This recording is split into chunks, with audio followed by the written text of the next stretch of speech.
जगन्नाथ धाम का चमक। भोर का समय था। पूरी नगरी में सूरज की पहली किरणें जैसे सुनहरी चादर बिछा रही। एक युवा यात्री आरव पहली बार भगवान जगन्नाथ के दर्शन करने जा रहा था। उसके मन में भक्ति के साथ साथ एक जिज्ञासा भी थी।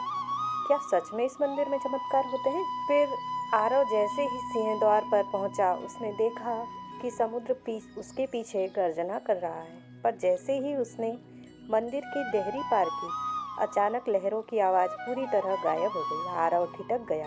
अभी तो समुद्र गरज रहा था, अब इतना शांत कैसे? पुजारी मुस्कुराए।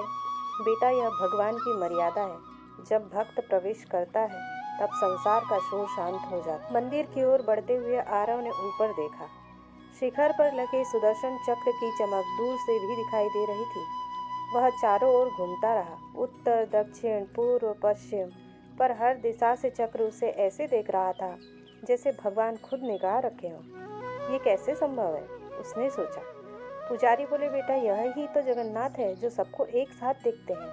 फिर उसकी नज़र मंदिर के ऊंचे शिखर पर लगी पताका पर गई। तेज हवा समुद्र से आ रही थी, पर ध्वजा उसी हवा के विपरीत दिशा में लहरा रहा था। आरव विस्मय से भर गया। ये तो जैसे प्रकृति के नियमों को चुनौती दे रहा है। जगन्नाथ प्रभु के नियम प्रकृति भी मानती है। यहाँ हवा भी उनकी आज्ञा से चलती है। मंदिर के पीछे वह विशाल रसोई में पहुंचा। 7 मिट्टी के बर्तन एक के ऊपर एक रखे थे और चूल्हा जल रहा था। ऊपर का बर्तन पहले पकता है, रसोई के एक सेवक ने कहा, और नीचे वाला सबसे बाद में। आरव ने विस्मय से देखा।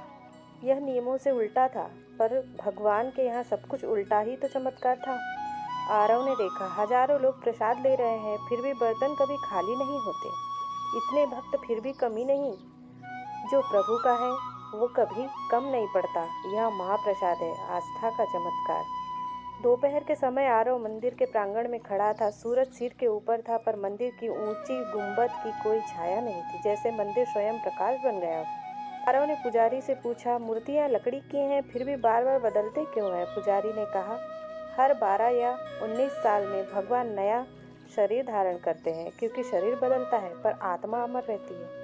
यही जीवन का रहस्य है, परिवर्तन नहीं। आरव ने ऊपर देखा। इतना ऊंचा मंदिर, पर एक भी पक्षी नहीं, ना कौवा ना कबूतर। पुजारी ने कहा, जगन्नाथ धाम में आकाश भी प्रभु की पूजा में मग्न है। यहाँ कोई पक्षी नहीं, सिर्फ शांति उड़ती है। जब आरव मंदिर से बाहर निकला, समुद्र की लहरों की गर्जना फिर सुनाई दी, पर अब वह डरावनी नहीं, भक्ति भरी लगी। उसने मन